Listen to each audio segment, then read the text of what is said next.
Hello, fellow griever. You have found the Leftover Pieces Suicide Loss Conversations podcast, and I am Melissa, your host.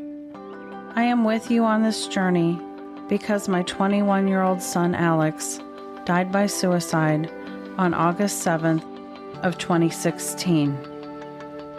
Since launching this podcast in late 2020, I have followed my heart and expanded the Leftover Pieces to include books and an online community where I host Zoom support groups every week.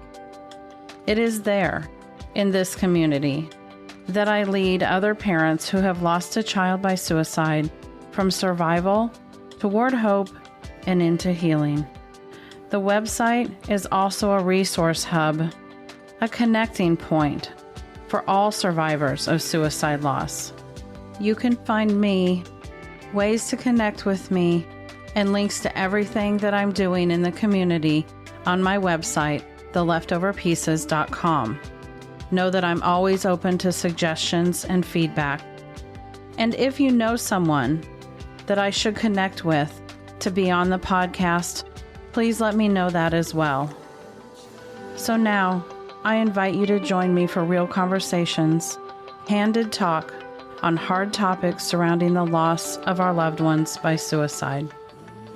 I talk to other loss survivors, mental health experts, advocates, and on alternate weeks, I offer shorter, solo episodes where I go down the rabbit hole to discuss things that have been on my mind or possibly parts of my journey that I feel would be beneficial to share. Every week, we explore the questions that haunt us, seek the courage to uncover the healing tools within us, and offer the comfort of a community that we all need so very much. It's true that our hearts and lives have been shattered, but come along with me, and together, let's choose to find meaning and even happiness amid the leftover pieces before us. Welcome.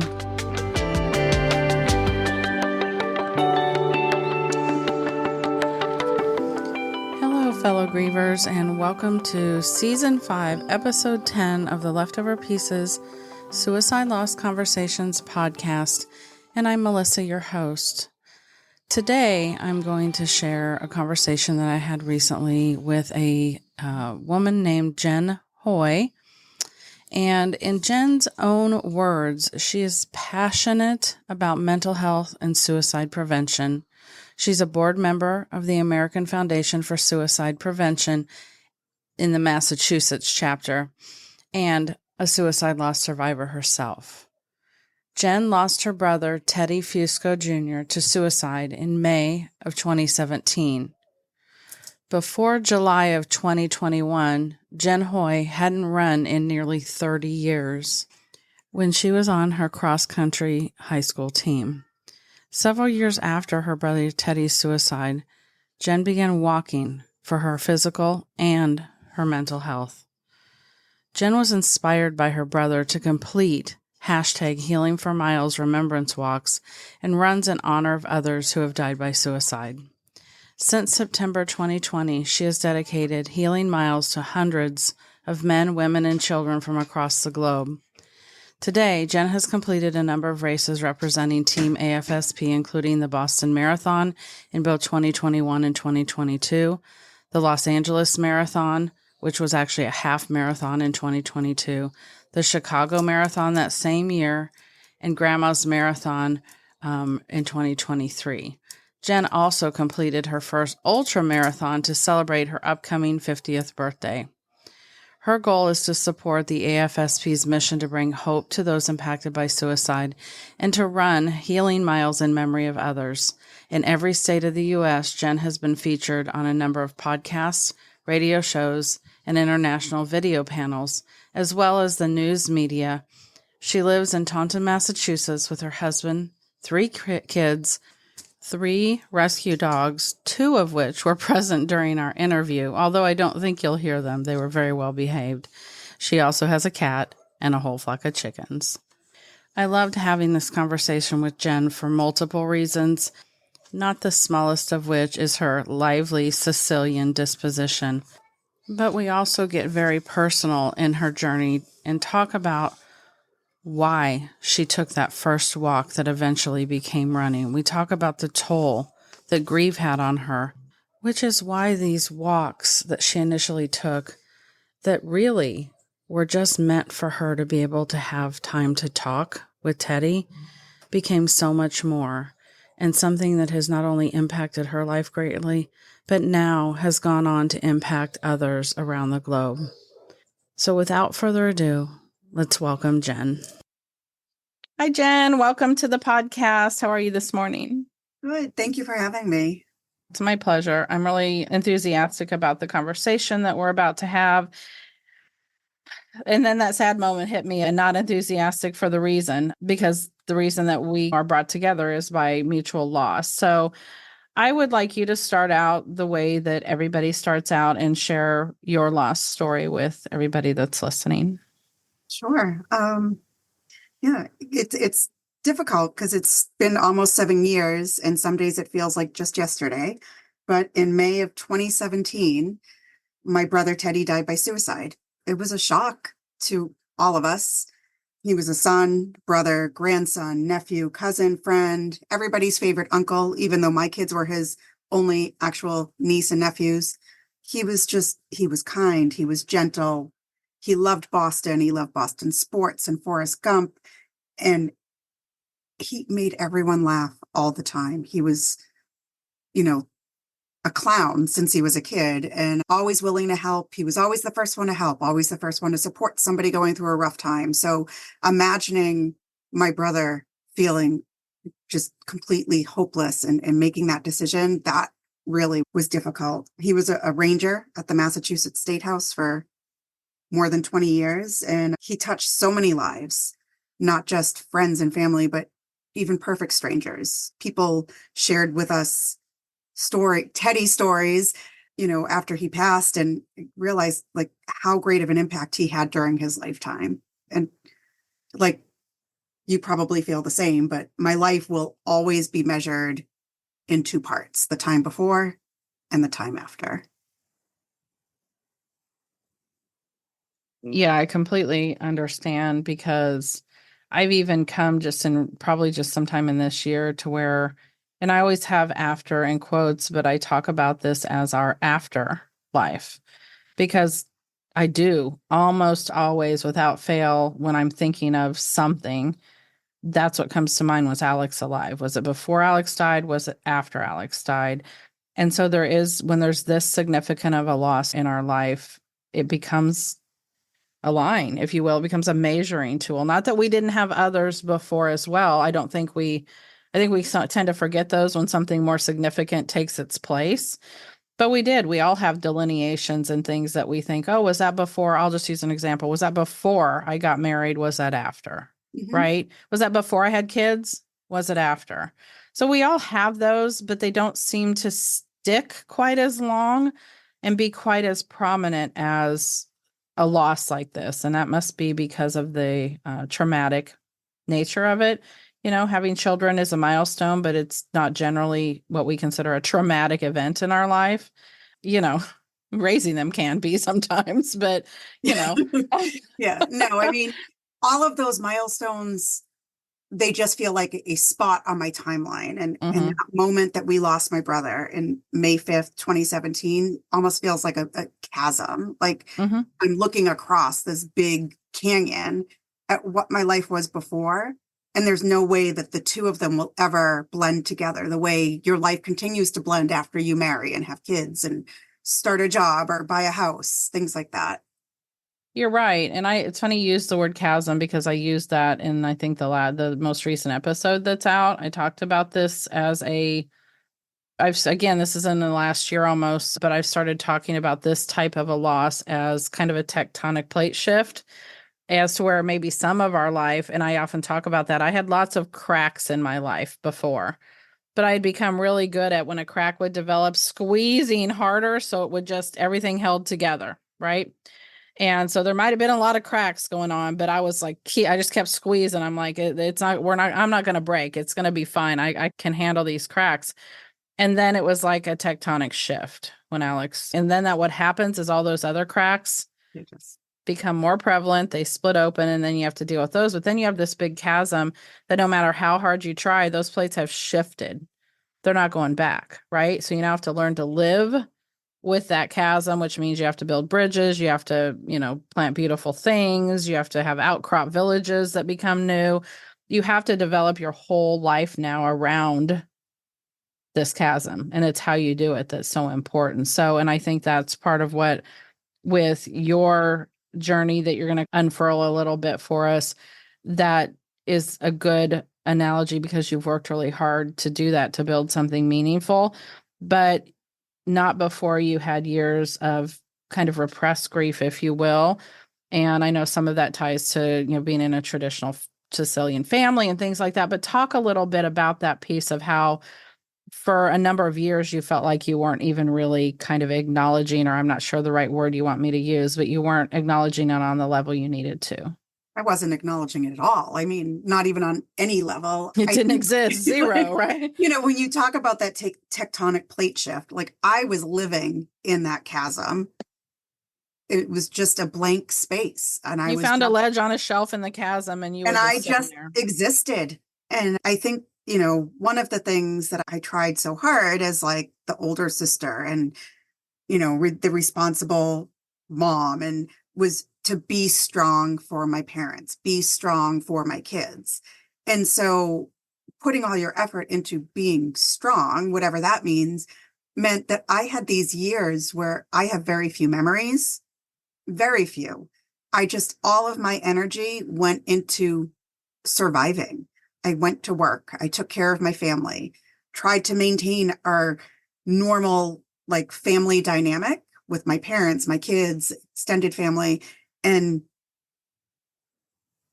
the only emotion that I felt during that time was just rage, anger.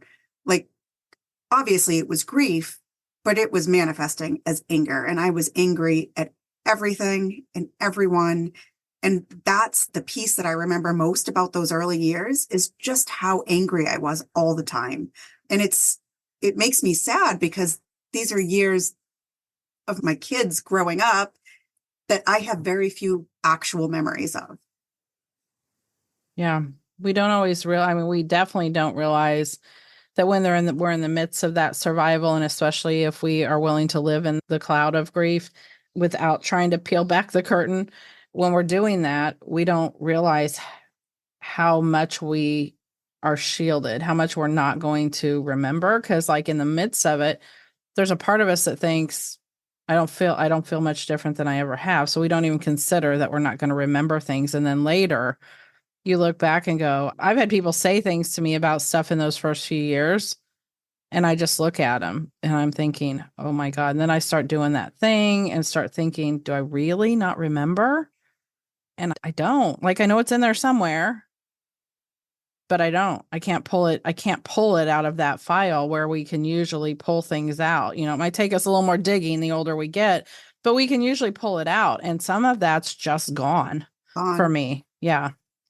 So it's interesting how that happens. So what occurred that caused you to decide that is probably a good word, that you needed to take a different direction, that you needed to look upwards in that chasm and decide to climb out, if you will?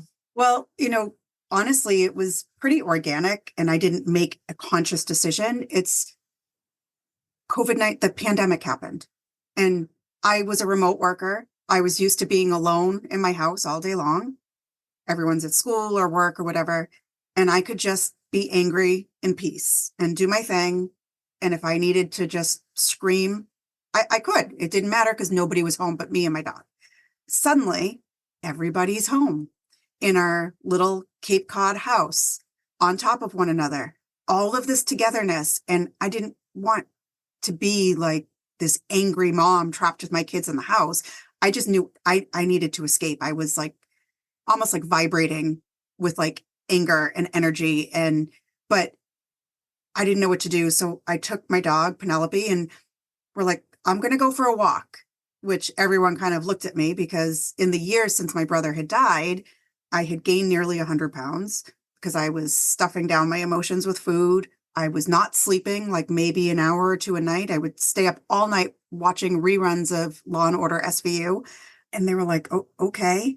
And I just went out and I walked to the end of my street. It's like 700 feet to the stop sign, and I needed to take a break.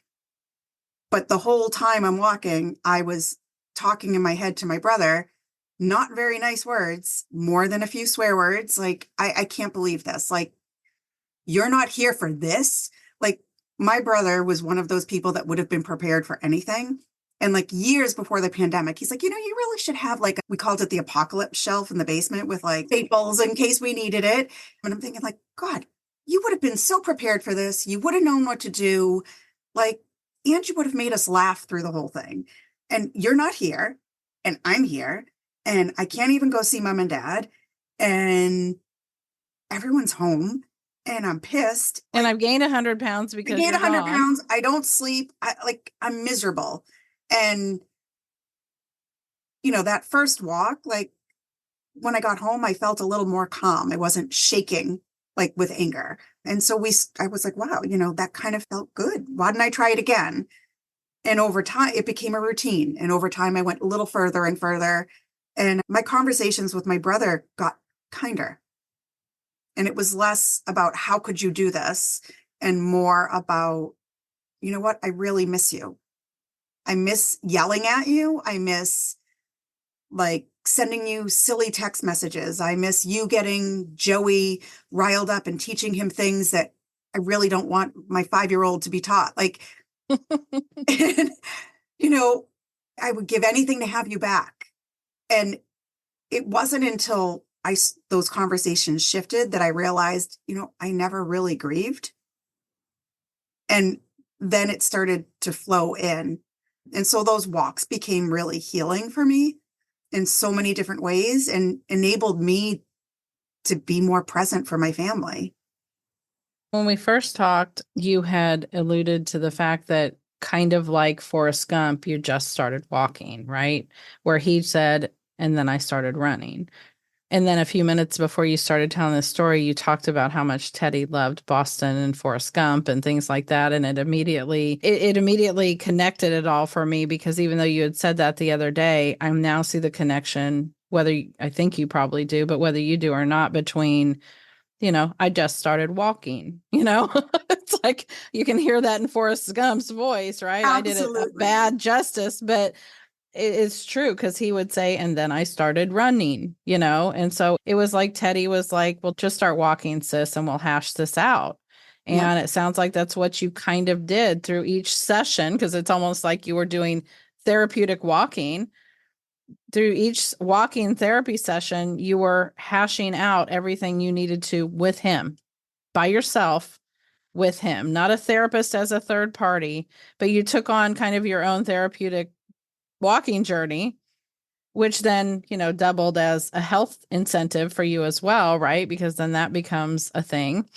And I love the tie-in. So I didn't want to miss, talking about that.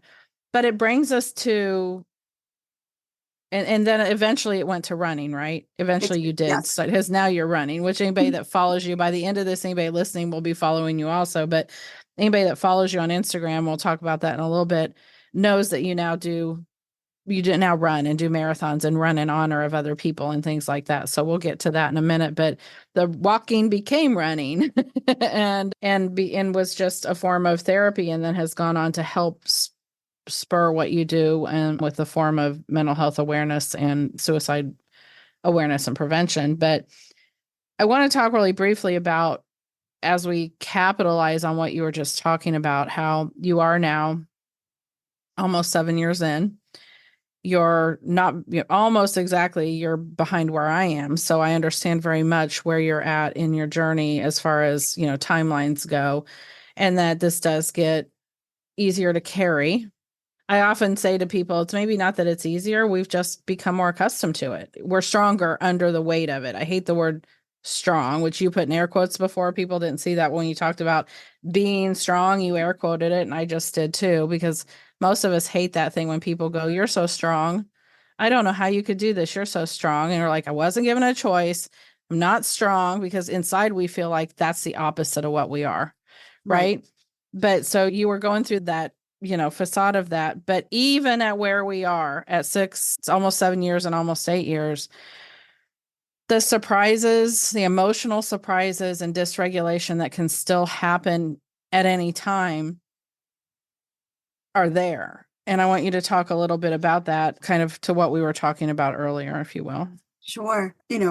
Almost 7 years in, there's still good days and bad days. And like the whole strong piece, or when people say you're so resilient, like you said, I didn't have a choice. I could either be stuck where I was in my recliner watching SVU all hours of the day and night, or I could choose to live.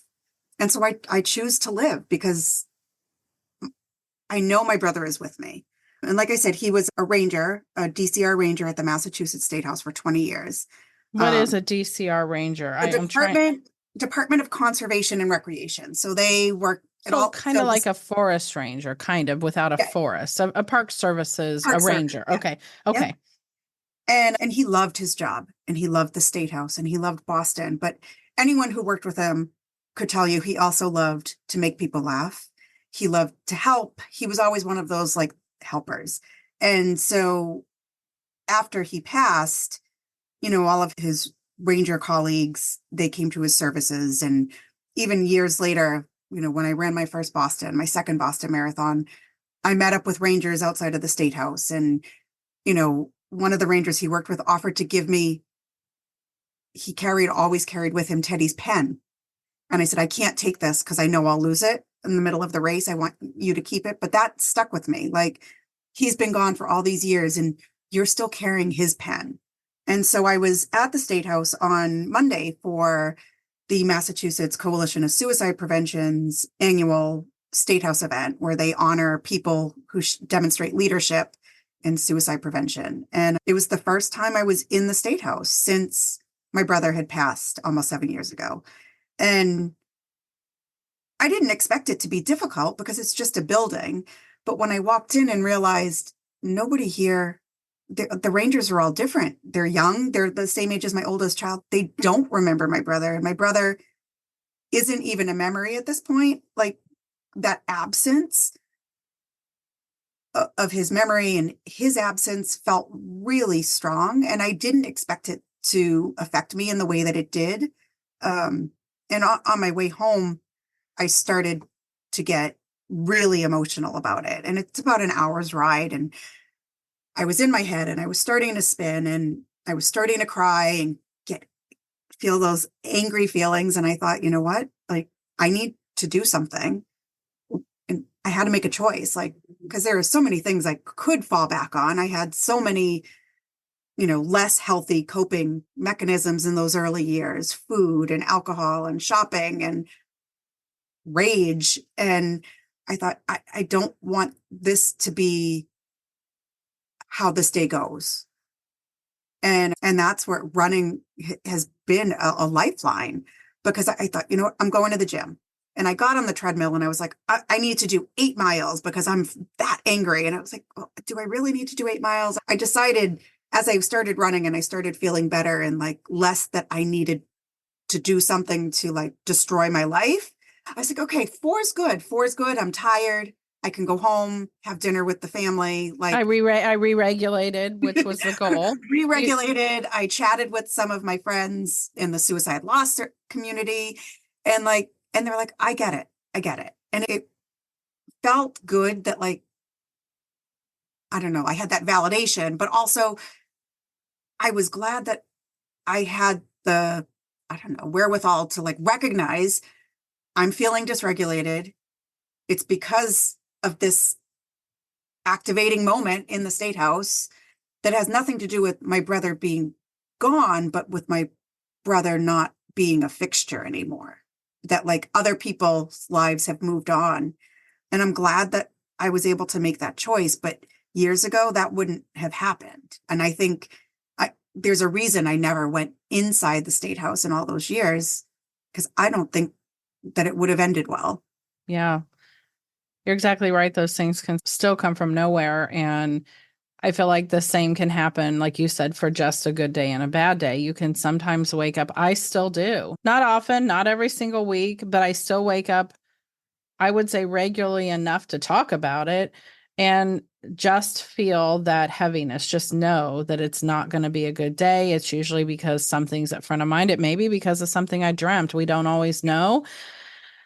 But there's times that, and usually my husband sees it on my face or I'll be crying and then he knows for sure. But usually, and it's just become rhetoric that I use that I probably don't even recognize, that I'll just say certain things and he knows. Like I don't have to say, I'm just missing Alex. I can say that sometimes. I'll say I'm just missing Alex, but sometimes I'll just say, I don't know. And then I'll start to cry. And he knows that it's just that one of those moments or days has cropped up. And when you talk about what you did to re-regulate, to deal with it, it brings to mind something that just happened yesterday. And of course, I won't name any names, but there's a mom in my community that I've known for several years now, or close to several years. It feels like I've known her forever. You become very close to people, after you bond over a loss like this. But she had reached out to call me yesterday. I didn't know why. And so I reached back out after I was done working. Was on a call and said, I'm so sorry I missed your call. Did you need something? And she literally was just needing to connect because she'd had such a bad day, was missing her daughter.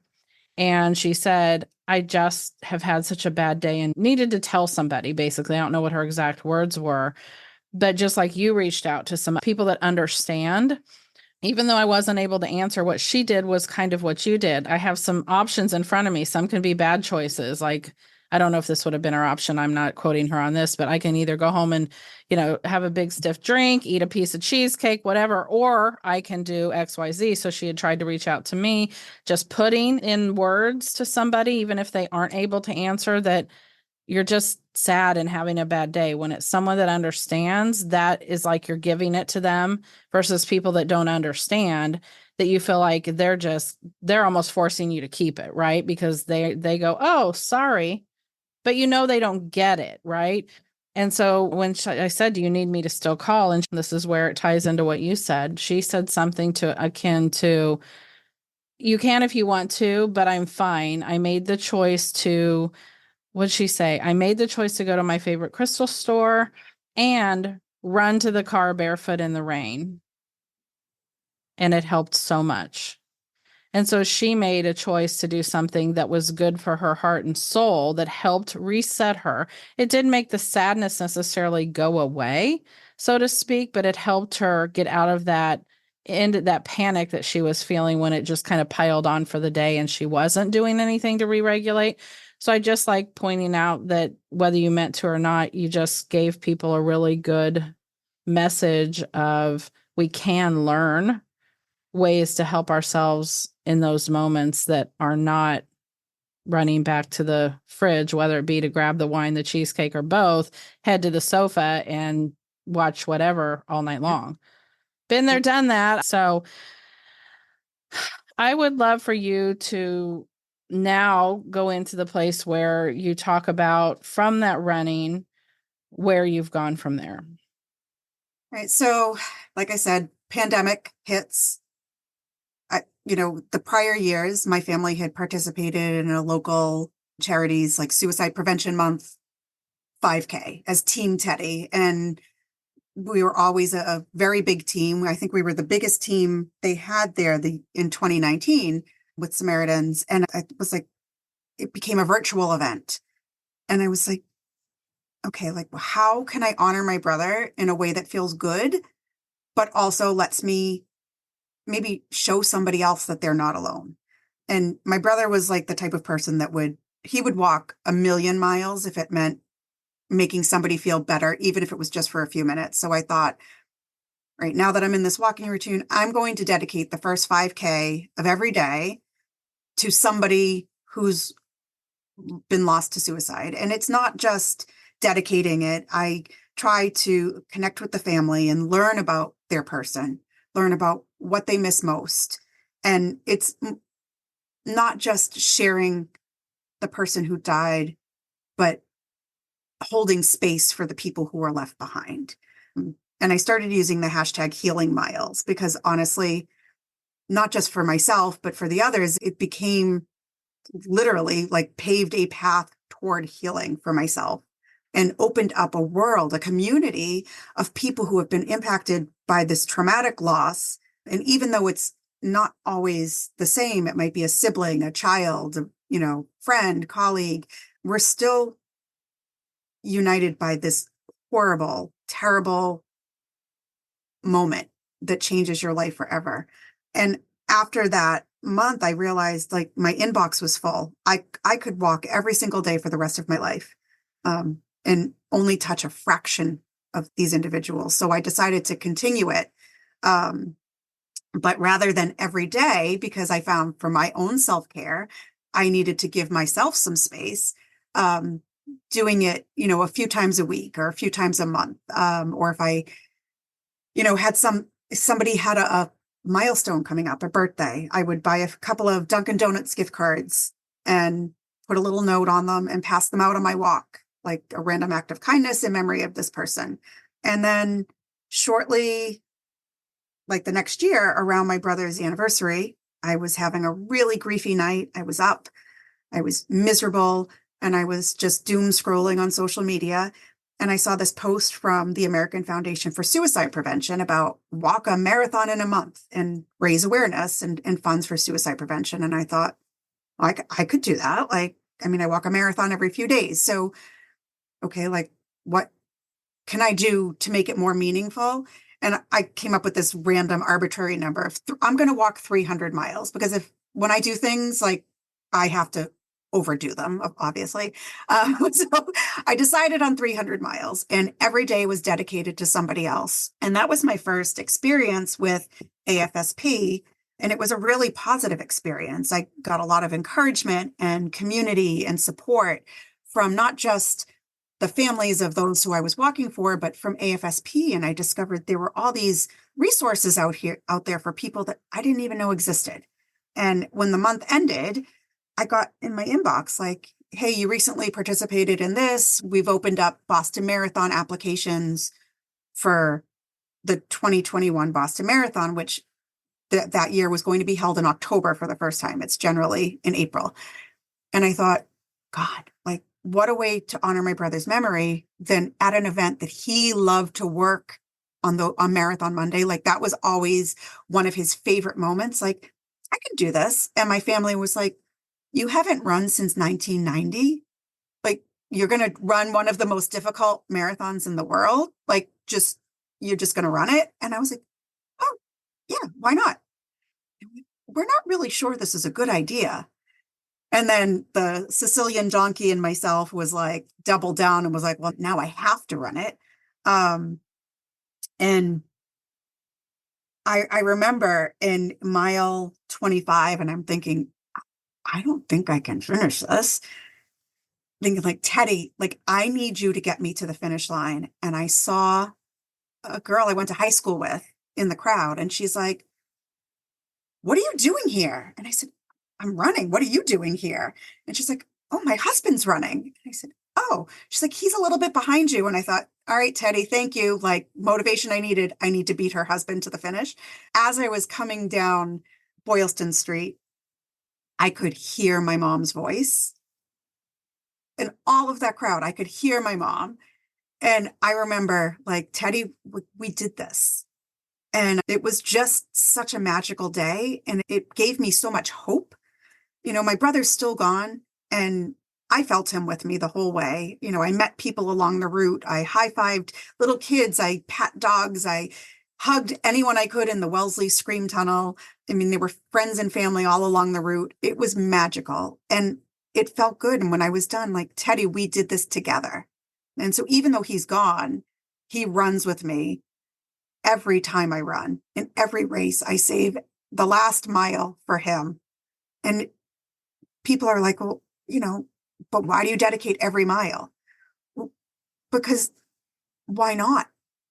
These people lived and they're still loved so much. And I want to share them. And I want even just one person to know, like, they're not alone in their grief or if they're in crisis. And I find that by sharing my journey and other people's journeys, like, I'm starting conversations that maybe some people were afraid to have. And like conversations that had my family had 7 years ago, maybe my brother would still be here.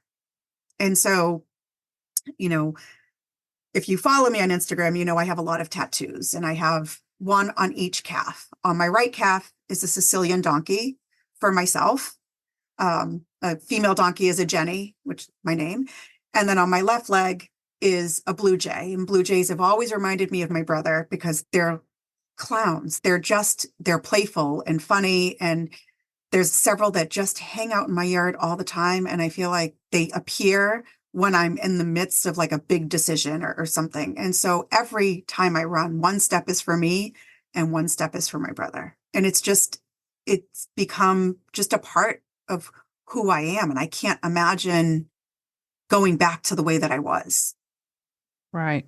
You can't imagine living back in the chasm because now, you've built this magical track around the chasm, right? Where you can run and, you've developed your own outcroppings and beautifications that exist that didn't exist when you were living in the chasm. And, I'm so proud of you for doing that and such a inspiring story to hear of how you've done this for yourself, but you're bringing Teddy with you. And that's what I tell people all the time is their biggest fear of getting unstuck, if you will, from their grief, kind of pulling themselves away from it and starting towards healing, if you will. And again, that doesn't mean getting rid of your grief, but it means starting to heal the trauma and getting out of that dark place, is that they're going to have to leave their loved one behind to do it, or that people are expecting them to move on. Mm-hmm. And I always say it's not about moving on. It has to be about moving forward, and you have to bring them with you, like as part of it. Learn to live alongside of this or learn to live alongside your person, right? Yep. And you have such a, I think, image that this evokes of every other step. One step's for you, one step's for Teddy. That's such a tangible way to think about what I tell people to do anyway. So everybody isn't going to do that. Some people are going to do it in different ways. But and I don't run. I mean, I ran in high school in track. I was a short distance sprinter and a short distance hurdler. Really good at super short distances, but I was never a runner. And that's not going to happen. So I mean, you just can assure you that's not going to happen. But I have for a long time planned and decided to wait when I kept beating myself up for not doing it to get a tattoo, a memory tattoo, because out of the tattoos I have, I don't have any that are memorial tattoos because I tend to think about things so long sometimes that I'm like, am I ever just going to do this? So this year on Alex's birthday, I'm going to get one I've wanted to get for a while. And I want to get his baby feet on top of my right foot so that he can walk with me, to be a reminder, because he is walking with me. Everything I'm doing, he's right here with me. We're doing this together, but that will be my physical reminder that he's with me. I'm That's taking these beautiful. steps with him because I have a tattoo on the other side that comes around my ankle that I've had since before Alec, that's a memorial to my children, but not a memorial as in they're gone. And so I want to somehow mirror that and make that, that part of me as well. And I think that it's metaphorical, but you have such a realistic way of saying he's running with me. He's actually on this journey with me. And I want you to speak before we encapsulate your why and kind of revisit the Instagram channel for just a minute. So this allows me to go back and talk a little bit about AFSP because you did talk about how AFSP's walk and the mileage was, running that virtual marathon was what brought AFSP to the forefront. Talk about what you do with AFSP now, what your role is, how they have become more important in your life. Some of my listeners have heard me say that I've had mixed experiences throughout the country with AFSP. I know they do amazing work for suicide prevention and studying suicide and that stuff, but I had found in towns that it was harder for me to get support as a suicide loss survivor. And I know that's not the case there's many communities that have a lot of good support with AFSP, and they're doing such amazing work that I want you to take a moment to highlight the amazing work that's happening there at the Massachusetts AFSP in your area and what you do to get involved, and then tie that back to your Instagram which is how we connected. And you have an amazing feed that everybody should follow. But will you go from AFSP to why you post what you post on Instagram? Absolutely. So like I said, AFSP just kind of came up in my social media feed. I didn't really know anything about it. And then I got involved with the marathon in a month. And I had an opportunity to speak with my city council about the work that I was doing. And I really wanted to highlight just some of the young people that I was dedicating walks to. One was 10 years old. There was one from our city. And I reached out to AFSP and asked the executive director, Jessica Vanderstad, if she would attend city council with me and share some of the resources that are available in hopes of getting a recommendation to speak with the school committee. And I mean, this was my first time meeting anyone from AFSP. And Jessica came down. We wore masks in city council because it was, early 2021. And I shared my story. And, our city council was very receptive and interested to learn more and did recommend that I speak with the school committee. But following, I walked with Jessica from our city hall to meet her boyfriend who was waiting to pick her up and bring her home. And we connected and we talked. And it was like one of the first times that I really felt like a hope. I was like, what? Like, I want to learn more. Like just talking with her filled me with so much hope. And so I started reaching out, like, how can I get involved? And I realized there are these out of the darkness community walks. They're held all over the country. In Massachusetts, there are 8 or 9 of them.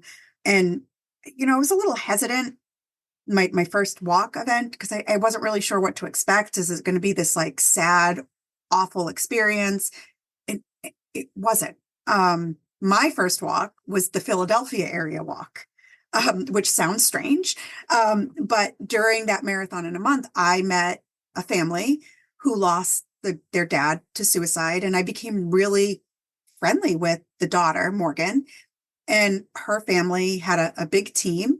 And I thought, you know what? I'm going to bring my youngest son, Joey, and we're going to have a mom-son trip, and we're going to run the rocky stairs, and we're going to see Philadelphia, and we're going to experience this walk with a family that I've grown to know. And when I say it was the most moving and beautiful day, yes, there were moments of tears and moments of sadness, but overall, like I felt hopeful. And I was glad to share it with my youngest son, who probably didn't always understand why, I was grieving the way that I was, or maybe didn't quite remember Uncle Teddy. And to see him wearing a button with his little handwriting that said, "I walk for Uncle Teddy," like it made me realize, like, we can move forward and we can remember Teddy, but we can also be part of this beautiful community that is so supportive. And so I just kept getting more and more involved with AFSP. And last year, I joined the board of the Massachusetts chapter. And so over the course of the year, attended all sorts of events, became trained in their Talk Saves Lives program, did tabling events at local festivals and fairs. And I was just voted in as co-chair of the chapter, which I still am in shock that anyone wants me, chairing anything. But, like I can't imagine my life without the community of AFSP. And in January, we attended the National Leadership Conference. So all of the chapters from around the country come together and talk about kind of the state of the organization, goals for the coming year, stories of hope. And, it's a heavy topic to be spending days talking about.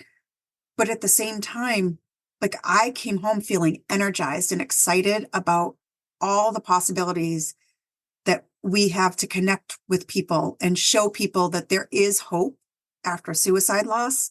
And, I tend to make friends pretty easily. I think maybe just because I can't shut my mouth ever. And I feel like when I attend these events, I always make a connection with someone who maybe comes from a different walk of life or is nothing like me. But you know what? We connected on this one piece. And you know what? like, I want to know more about you and I want to support you. And, you know, it was my first experience with one of our new board members from Massachusetts. And she and I connected that first afternoon. We had some time together and we sat by the pool and we just talked about our loss and how it impacted our families. We just talked about everything. It was just a beautiful afternoon. And this morning, she texted me pretty early and said, I read your post this morning and it really got to me. I didn't want to get out of bed. I canceled my class on Monday and Tuesday. You know, I just telling you for accountability because I'm not in a good place. And we chatted a little bit and I was like, how can I support you? Because I get it. I've been there. And she said, oh, just texting you and making sure make sure that I'm doing what I was supposed to do. And I said, oh, I can do that. I'll be very annoying and nagging. And she's like, no, I love that. But it's like having somebody that gets it and knows that when you reach out, like, it's not like, oh, this is a crisis. We need to handle this right away. Just, do you want solutions? Do you want support? Like, what can I do? And I've only known her several months, and yet she's probably become one of the most important people in my life. And I feel like that's what the loss survivor community does. Like, you build relationships that you wouldn't have had otherwise. With some of the most amazing people. And, you know, I'm constantly in awe of that fact, and I'm constantly aware of why we're connected. And I have yet to decide, and probably will never know, just like there's lots of answers we're never going to get, of are these people this amazing because of their loss, or does the loss just bring that out in them, right? Does the loss just connect us? I don't know. I don't know the answer, but I have literally I think I'm the best version of myself. I would go back to the not best version of myself to have Alex back, but that's not my journey. But I also am surrounded by people that are the best people I've had in my life, my whole life. And some of that is an awareness too that we didn't have before, of we weren't always making the best choices of the people that were in our life. And I think that having this crystal clear perspective connects people on that level because they connect from an authentic place in themselves. And this loss, whether we want it to or not, sheds so much bullshit from who we are that you are stripped down to what you are, right? If we will. And I talk about it a lot. Like, the person I was before my brother died, I was not the best version of myself. I was a people pleaser, and I really shut down big pieces of who I was because I thought that's what other people wanted from me. And I wasn't a happy person. You know, I wasn't miserable, but I wasn't happy. I didn't feel fulfilled. A lot of my relationships were with people who weren't always great for me, but because I didn't know how to set boundaries or surround myself with meaningful relationships, I was doing things because I thought that's what was expected of me.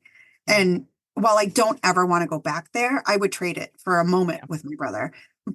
And now I find that as I show up authentically and I am unapologetically myself. Me too, ma'am. You know, like, it was difficult for a lot of people who have been in my life for a long time to accept, like, wow, this is who she is. But it also shifted my circle of friends, like the people that show up for me and who I feel like I can show up for every day. That group is so different. And I never, ever once questioned, do they want me here? And I think that is a huge change. And I find myself like making connections and building relationships with people who I feel if I can be myself with. If I cannot be myself with you, then it's probably not a good fit. Yeah, I 100% agree. And in talking about, you know, that chasm that we talked about earlier, it with everything you just said, it makes me think that because somebody asked me a question yesterday that I don't know if I've been asked since Alex died, but they said, are you fulfilled in your life? Is what you're in? And they were speaking specifically to the leftover pieces, not just this podcast, but everything that I do in the leftover pieces, because they're considering a life of doing some service to help as well. And she said, "Is it fulfilling to you?" And I didn't even hesitate. I said, "Oh, yes. Oh, yes. I am driven from a place of passion that I never understood when like ministers and people would say it was a calling, right? It was a calling. I never put myself in that category of somebody that would say, this is my heart's calling. This is my heart's calling. Now, God damn it, Alex. I didn't want my calling to be this, just like you didn't want your calling to be this. We'd No, rather have our kids back and live a mundane life, and our brother back and have a mundane life, and our friends and our spouses and everybody we've lost. We'd rather have them back. absolutely. But when you allow yourself to rise to the level that we're honoring their life, and the bigger part is we're learning to honor who we are. And it made me think as you were talking that as I answered that question yesterday, if somebody said to me, "Are you happy?" I don't think I would hesitate to say I am. And in some ways, I'm happier than I've ever been. And that happiness exists around the chasm. Hmm. So Absolutely. it's an and world. It's not an or world. Not in our We world. don't get, and I think part of the reason I can say I'm happier than I've ever been, it's a different happiness than I would have known before, because the happiness exists right alongside the devastation that I have now accepted into part of who I am, right? I've now accepted, all of it, and I don't like the word acceptance, but I now understand it's part of it. The permanence is there. I understand the reality. And with that has come understanding and looking at joy and happiness differently. While I also experience them differently, I don't know about you, but I also appreciate joy and happiness and memorable moments on a level that's so much deeper. I didn't know I needed to appreciate all of these things as much as I do now. So now when I have a good day or whatever, I appreciate it on a level that I just didn't before. When I get upset with little things, I find myself so much easier to come to a place of going, but think of the positive side of it. Good example is, I currently have my daughter and grandchildren living with me, and it can be very difficult. You're not meant to live with your mom and your 4 kids when you're this age, and it's temporary and it's a step that they need. But in the moments I'm frustrated about it, I very quickly can get to the place of going, but this is a gift. These memories will last a lifetime. When they lived with grandma and we did things that we wouldn't otherwise do if we weren't living under the same roof. And I don't know if I could have gotten to those places before. I would have stayed stuck in this is a pain in the butt. This is hard. How quickly can we get them to move on? And don't get me wrong, they need to move on. It's better for them. It's better for everybody. But I wouldn't have been able to stop and appreciate the moment. And now I can quickly transition to the moment because of my perspective. When you say your perspective has changed on happiness and Oh, absolutely. But I think for a long time, I struggled with that and. So feeling grief and joy, like I would always feel guilt for feeling joy. And it's taken Mhm. a long time to accept that the grief is always going to be there. I'm always going to have, we always call it like, so anyone who knew my brother at one point or another uttered the words F and Teddy. And I'm always going to have those F and Teddy moments where I'm just like really, why is Yeah. this my life? And then you experience these moments of intense joy, and it's okay. It's okay to experience that alongside the grief. And, I never really took pictures before. And after Teddy passed, I asked he was photographed everything. I asked if I could have his photo albums. And now I photograph everything. And my mother's always like, "Oh, I don't want my picture. I don't like my picture." I said, "Mom, someday all we will have are these pictures." Mhm. And so she's become a little bit more open to having her photograph taken. But I think she gets it. Like these are the moments that I want to remember everything, every minute. I mean, there are those years I have no recollection of. I want to remember the mundane moments of joy and the big moments of joy, Right. like Right. everything. Yeah. It changes it all. My ex-mother-in-law, my kid's grandma, never wanted to be in photographs and was in some begrudgingly, but after losing Alex, she now willingly has her photograph taken. I don't think she likes it, and she may listen to this episode and she'll probably laugh if she does. I'm sure she still doesn't like it. I don't like my photograph being taken either. However, just like her, I have learned how precious it is to be able to look back and see, because some of her most cherished photos are now with Alex in them. She can look back and see, and it helps recall those memories. She doesn't want to not have those go, like you said, for her grandchildren, grandchildren going forward. She doesn't want to be absent from those memories. And I think that's a really brave step, just small realizations, right? So talk about when you started your Instagram channel and what you do with that. And that's a good way for us to segue into, I think that's why you wanted to do the podcast and to be able to talk a little bit about your message of hope for anybody that's listening. But why don't you start that with giving them a hopeful place to go, which I think is your Instagram channel. So talk about Thank what you. started it and why you continue it like you do. All right. So, well, I mean, like everything I do, I didn't have any plan when I started my Instagram handle. So my Instagram handle is jen.and.pen, which my kids always make fun of. They say it's weird, but the pen, like I'm a writer, it is not intended to be Jen and a writing instrument. It's Penelope, the dog that you can see in the background, probably. Penelope really got me through those moments when I was up all night. Penelope sat with me through everything. She is my soul dog. And I wanted to share my journey because I realized nobody talks about suicide loss. Nobody talks about suicide grief. And I think had somebody shown me that there's a way to live and to travel through this horrible journey and not feel alone, I think I would have started healing like long before I had. And so I'm very open in my sharing. I share if I'm having a bad grief night, I share memories of my brother. I share other people's stories through the healing miles. But I love my coffee. Coffee reminds me of Sundays at my grandma's house. The smell, just the taste of it, it reminds me of all the times that my family was whole. And we spent sitting around my grandmother's table, laughing and joking and arguing and doing all the things that Sicilians do.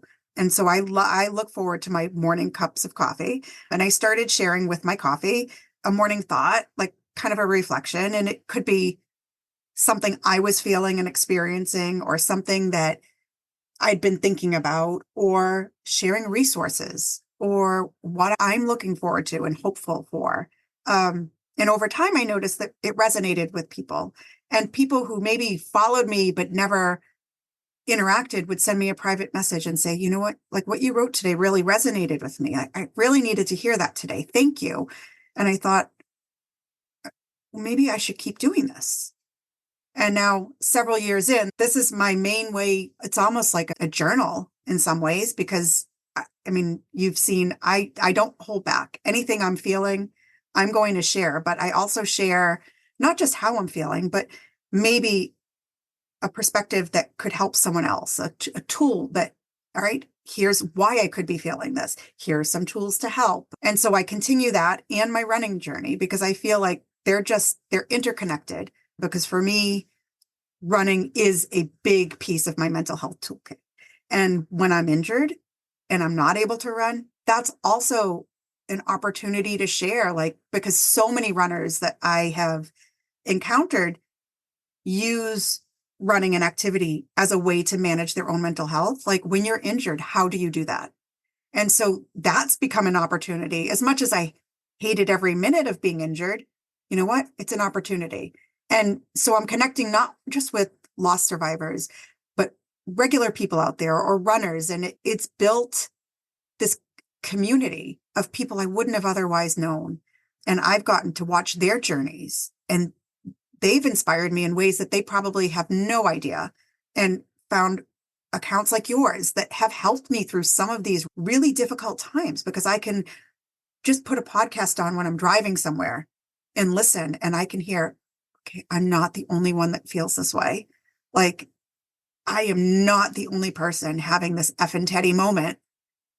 And it's okay. Like, it's okay. And knowing it's okay to feel everything that you're feeling, having that, like, I don't want to say permission, but just that validation has been hugely healing for myself. But also, I love that I'm able to use writing, which has been something I've always loved doing, use writing to connect with other people and help them in a way that my brother probably would have helped them just by being himself.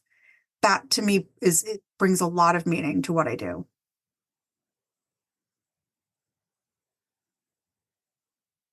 I love your account. It comes across my feed almost always at the right moment when I need that lift or that connection that you have. And I love the engagement that you've gotten from it. You've inspired me to make a few changes that I've been wanting to make anyway. And we'll talk about that later off recording. But I absolutely love it. And I want everybody to connect. And it's funny, I love hearing that Jen in pen is Penelope because I too assumed it was a pen, that you were writing your thoughts, you're putting your thoughts out there. And so it is Jen and pen, and there's a period on either side of the and. That's the best way to find it. Her beautiful smiling face is there. So you'll know it's her because she shares this wonderful, radiant smile on such a regular basis that just the smile is all I need to see sometimes, Jen. It really helps and it makes a difference. And I love the coffee thoughts. I love, when I see you holding that coffee cup, I know there's something about to come. And sometimes it's really, like you said, upbeat, motivational. And other times it's like, here's the shit storm I'm sitting in the middle of right now. And you just let everybody know. And so I love the realness of it. So I hope everybody, if they're not already following you, will, to not only support you, but to get support from you because that's what you just radiate. And can you end today by digging out one more piece of hope for anybody that's listening? Gosh, one more piece. I feel You've like given so many nuggets of hope, but have you thought about what your bigger why is for doing this? That would be a good piece of hope. my bigger why is I want everyone to talk about everything. Like when I think about how communication has changed in my household since my brother died. And sometimes I'll call my best friend and be like, oh, my oldest son was in Italy and his friend left his bag with his passport in a restaurant. And we just both start laughing. And she said, would you have ever told your mother that? And I think, no, this is amazing. Like, I love that my kids feel comfortable to come to me with anything. And I feel as a society, like if we can just talk and not put parameters around what we're allowed to talk about, I think we'll be able to impact others' lives and encourage people to reach out for help and encourage those who are grieving to reach out for the support. Because like you've said, this is the most amazing community of people I've ever encountered. And I've experienced hope daily as a result. So, I wouldn't have experienced it had I continued stuffing that grief down. I love that. That's such a great way to end because you touched on all the things that you touched on throughout the conversation we had, which was healing and having conversations, period, communication, period, sharing yourself, sharing with others. And one of my biggies, you touched on how important community and support is. So what a great way to wrap it up. And this has been a complete honor. I'm so glad that we did this. I'm so glad that we connected on this way. I hate the reason. Same. And there's the and I hate the reason, but the reason is there. So I'm really glad that we connected and now know each other, now are in each other's lives for whatever that means, right, Jen? So Which that makes me so happy because, I feel like in a very short period of time, I've gotten to know you in a way I wouldn't have otherwise. And it's incredibly meaningful and it makes me angry. And it's like one of those effing Teddy moments, but like, I'm grateful for you. mhm. Yeah, right back at you, ma'am. Thank you so much. And we will talk soon. Thanks. Bye-bye. Bye-bye. Grievers, it is my hope that from today you will take that which serves you and simply leave the rest. I would love to connect with you, and the best way to do that is to start out on my website, where the first thing you'll find is a video recorded message from me. And then from there, you can find everything I offer: the online Zoom support groups, the books I've written, ways to connect for the podcast, and an entire resource library assembled to help all suicide loss grievers find the resources that they need to help them along their healing journey. Please go to theleftoverpieces.com. From there, I hope that we can connect, and I hope that you too can discover that we truly are better together. If anything that you've heard in today's episode resonates with you, I would ask that you please subscribe to get notified every week of my new episodes. And then take a moment to rate and review me on Apple Podcasts so that more grievers like us can find this podcast and this community.